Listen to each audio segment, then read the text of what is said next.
Hello दोस्तों, आपके अपने चैनल टेक्नोलॉजी मंच पर आपका स्वागत है। और दोस्तों, आज के इस वीडियो में हम कंपैरिजन करने वाले हैं दो एंट्री लेवल प्रोसेसर्स का। यहाँ पर फर्स्ट प्रोसेसर आता है मीडियाटेक की तरफ से मीडियाटेक हीलियो G35। और दोस्तों, ये प्रोसेसर स्पेशली लॉन्च किया गया है एंट्री लेवल के स्मार्टफोन्स के लिए।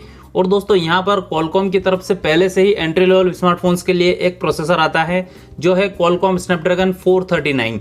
तो यहाँ पर ये दोनों ही प्रोसेसर एक दूसरे के कॉम्पिटिटर हैं और एंट्री लेवल के स्मार्टफोन के अंदर आपको देखने को मिलते हैं, स्पेशली 6, 7, 8 हज़ार रुपए की रेंज के अंदर। तो यहाँ पर इस वीडियो में हम इन दोनों प्रोसेसर का कंपैरिजन करेंगे और देखेंगे कि यहाँ पर इन दोनों में से कौन सा प्रोसेसर आपको थोड़ा बेटर देखने को मिलता है। और दोस्तों, आप अगर इन दोनों में से किसी प्रोसेसर वाला स्मार्टफोन परचेस करने का प्लान बना रहे हैं तो वीडियो में आगे मैंने आपको ये भी बताया है कि इन दोनों प्रोसेसर के साथ में अभी कौन कौन से स्मार्टफोन मार्केट में हैं और परचेस करने के लायक हैं। तो बिना टाइम वेस्ट के वीडियो को स्टार्ट करते हैं। सबसे पहले हम कंपैरिजन देखेंगे और बाद में देखेंगे कि कौन कौन से स्मार्टफोन इस प्रोसेसर के साथ में आते हैं। तो सबसे पहले बात करें यहाँ पर लॉन्च डेट के बारे में। तो सबसे पहले मीडियाटेक हीलियो G35 के बारे में बात करें दोस्तों, तो ये लॉन्च हुआ है अभी रिसेंटली 30 जून 2020 को। और वहीं पर बात करें स्नैपड्रैगन 439 के बारे में, तो यहाँ पर ये लॉन्च हुआ था 26 जून 2018 को। तो यहाँ पर दोस्तों क्वालकॉम स्नैपड्रैगन 439 G35 से लगभग 2 साल पुराना प्रोसेसर है। आगे बात करें दोस्तों फैब्रिकेशन टेक्नोलॉजी के बारे में, तो यहाँ पर दोनों ही प्रोसेसर 12 नैनोमीटर की टेक्नोलॉजी पर बने हुए हैं। तो यहाँ पर दोनों के बीच में कोई डिफरेंस नहीं है। पावर कंजप्शन दोनों का लगभग एक जैसा रहने वाला है। आगे बात करें दोस्तों डिस्प्ले सपोर्ट के बारे में, तो यहाँ पर दोनों ही प्रोसेसर फुल HD+ डिस्प्ले को सपोर्ट कर सकते हैं। तो यहाँ पर भी दोनों के बीच में कोई डिफरेंस नहीं है। आगे बात करें दोस्तों यहाँ पर रैम सपोर्ट के बारे में, तो यहाँ पर मीडियाटेक हीलियो G35 के अंदर हम बात करें तो यहाँ पर आपको LPDDR3 और LPDDR4X रैम का सपोर्ट मिलता है, जहाँ पर LPDDR3 के साथ में 933 मेगाहर्ट्ज की फ्रीक्वेंसी देखने को मिलती है और LPDDR4X रैम के साथ में आपको फ्रीक्वेंसी मिलेगी 1600 मेगाहर्ट्ज की। और यहाँ पर इस प्रोसेसर के साथ में आपको 6 GB तक रैम वेरिएंट देखने को मिल सकता है। और हम देखें स्नैपड्रैगन 439 के अंदर, तो यहाँ पर आपको केवल LPDDR3 रैम का सपोर्ट मिलता है 933 मेगाहर्ट्ज पर। और यहाँ पर इस प्रोसेसर के साथ में आपको 4 GB तक वाला वेरिएंट देखने को मिल सकता है। तो यहाँ पर आपको हीलियो G35 के अंदर थोड़ा सा बेटर रैम सपोर्ट देखने को मिलता है। आगे बात करें यहाँ पर स्टोरेज सपोर्ट के बारे में, तो यहाँ पर दोनों ही प्रोसेसर के साथ में आपको eMMC स्टोरेज का सपोर्ट देखने को मिलेगा।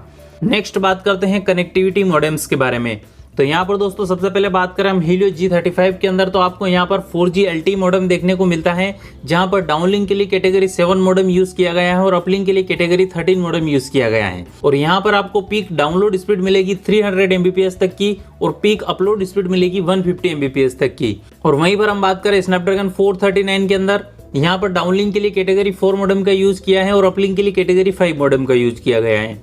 और यहाँ पर आपको पीक डाउनलोड स्पीड मिलेगी 150 Mbps तक की और पीक अपलोड स्पीड मिलेगी 75 Mbps तक की। तो यहाँ पर दोस्तों हम कनेक्टिविटी मॉडेम्स को देखें तो यहाँ पर भी आपको हीलियो G35 थोड़ा सा बेटर देखने को मिलता है। आगे बात करें ब्लूटूथ और वाईफाई के बारे में, तो यहाँ पर दोस्तों दोनों ही प्रोसेसर के अंदर आपको ब्लूटूथ 5 और वाईफाई 5 का सपोर्ट देखने को मिलता है। बाकी यहाँ पर आपको बैंड्स वगैरह सभी बिल्कुल सेम देखने को मिलते हैं।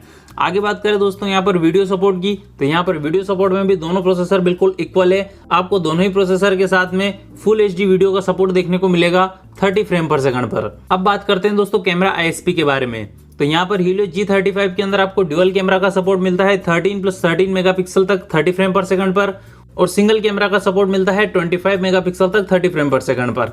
जबकि हम स्नैपड्रैगन 439 के अंदर देखें तो यहाँ पर आपको ड्यूअल कैमरा का सपोर्ट मिलेगा 8+8 मेगापिक्सल का 30 फ्रेम पर सेकंड पर और सिंगल कैमरा का सपोर्ट मिलेगा 21 मेगापिक्सल तक 30 फ्रेम पर सेकंड पर। अब दोस्तों यहाँ पर दोनों ही SoC के अंदर ये नहीं बताया हुआ है कि यहाँ पर मैक्सिमम इमेज कैप्चर कितना है, 48 मेगापिक्सल है, 64 मेगापिक्सल है या 108 मेगापिक्सल है। तो दोस्तों यहाँ पर इन दोनों ही प्रोसेसर के अंदर आपको कभी भी 25 और 21 मेगापिक्सल से ज़्यादा वाला सेंसर देखने को नहीं मिलेगा। लेकिन दोस्तों यहाँ पर कैपेबिलिटीज़ की हम बात करें तो हीलियो G35 के अंदर आपको थोड़ी सी ज़्यादा कैपेबिलिटी देखने को मिलती है कैमरा सेंसर्स के अंदर। अब बात करते हैं दोस्तों यहाँ पर CPU के बारे में, तो यहाँ पर दोस्तों पहले हीलियो G35 के बारे में हम बात करें तो ये एक ऑक्टा कोर CPU है और 64 बिट के आर्किटेक्चर पर बना है। और दोस्तों यहाँ पर सभी 8 कोर आपको ARM Cortex A53 वाली देखने को मिलती है और इनकी क्लॉक स्पीड रखी गई है 2.3 गीगाहर्ट्ज तक। वहीं पर बात करें हम स्नैपड्रैगन 439 के अंदर, तो ये भी ऑक्टा कोर CPU है। लेकिन दोस्तों यहाँ पर हमने रैम सेक्शन के अंदर देखा था कि इसके अंदर अप टू 4 GB तक रैम यूज की जा सकती है। अब दोस्तों यहाँ पर 32 और 64 बीट के आर्किटेक्चर को हम देखें तो 32 बीट पर जो प्रोसेसर बना होता है वो मैक्सिमम 4 GB तक रैम को यूज कर सकता है, और उससे आगे रैम यूज करने के लिए आपको 64 बीट आर्किटेक्चर की जरूरत पड़ती है। तो यहाँ पर Helio 35 के अंदर तो आपको 6 GB तक सपोर्ट मिलता है, यानी कि यहाँ पर ये कंफर्म है कि 64 बीट के आर्किटेक्चर को यूज किया गया है। लेकिन दोस्तों यहाँ पर 439 4 GB तक रैम को सपोर्ट करता है, और दोस्तों इसकी ऑफिशियल वेबसाइट पर भी ये कहीं नहीं बताया गया कि प्रोसेसर 64 बीट आर्किटेक्चर पर बना है या 32 बीट आर्किटेक्चर पर बना है। तो यहाँ पर ये पॉसिबिलिटी भी हो सकती है कि ये प्रोसेसर 32 बीट के आर्किटेक्चर पर बना हो, इसलिए मैंने यहाँ पर क्वेश्चन मार्क लगाया है। और दोस्तों यहाँ पर ये CPU ऑक्टा कोर तो है ही, और इसके भी सभी 8 कोर आपको ARM Cortex A53 वाले देखने को मिलते हैं, और यहाँ पर आपको क्लॉक स्पीड मिलती है 2 GHz की। तो दोस्तों यहाँ पर दोनों ही CPU के अंदर बिल्कुल सेम कोर यूज की गई है Cortex A53 वाली, लेकिन यहाँ पर आपको Helio G35 के अंदर क्लॉक स्पीड थोड़ी सी ज्यादा देखने को मिल जाती है, तो यहाँ पर आपको परफॉर्मेंस भी थोड़ी सी ज्यादा देखने को मिलेगी 439 से। अब बात करते हैं दोस्तों यहाँ पर GPU के बारे में। तो Helio G35 के अंदर जो GPU यूज किया गया है वो है IMG PowerVR GE8320 GPU। दोस्तों ये PowerVR कंपनी की तरफ से आता है, ये ARM का माली सीरीज का GPU नहीं है, और इससे पहले भी MediaTek इस PowerVR GPU को P सीरीज के कई प्रोसेसर के अंदर यूज कर चुका है, और इस GPU की फ्रीक्वेंसी यहाँ पर रखी गई है 680 MHz पर, और ये GPU बना है 20 नैनोमीटर की टेक्नोलॉजी पर, और यहाँ पर इसे लॉन्च किया गया था 9 सितंबर 2014 को। वहीं पर हम बात करें स्नैपड्रैगन 439 के बारे में, तो यहाँ पर आपको एड्रेनो का 505 GPU देखने को मिलता है, और इसकी फ्रीक्वेंसी है 450 मेगाहर्ट्ज पर, और यहाँ पर ये GPU बना हुआ है 28 नैनोमीटर की टेक्नोलॉजी पर, और इसे कंपनी ने लॉन्च किया था 15 दिसंबर 2015 को। अब दोस्तों यहाँ पर हम GPU को देखें तो GPU दोनों ही लगभग आसपास ही लॉन्च हुए हैं, 1 साल का डिफरेंस दोनों GPU के अंदर दिखाई देता है। लेकिन दोस्तों यहाँ पर फैब्रिकेशन टेक्नोलॉजी की बात करें हम, तो यहाँ पर 20 नैनोमीटर पर बना हुआ है PowerVR GPU, और 28 नैनोमीटर पर बना हुआ है एड्रेनो 505 GPU।